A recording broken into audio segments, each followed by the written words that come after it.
This giant silver structure is called a grain bin, and it's where a lot of crops go after they're harvested.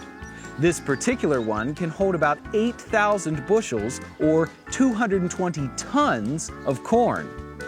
To store this much grain in one place, the farmer has to make sure it's dry, because if it isn't, it could get moldy and spoil.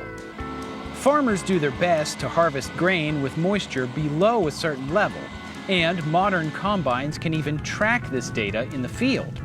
But sometimes the weather or other conditions don't cooperate. Thankfully, grain bins are designed to help dry things out. Now, before we look inside, I need to mention that grain bins can be extremely dangerous because it's possible to get trapped in the grain and suffocate. Only a farmer or a trained professional with safety gear should ever enter a grain bin, which is why we're staying on the outside and looking in with our cameras.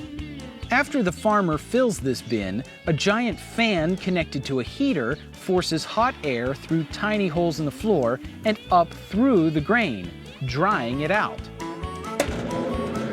It's really loud!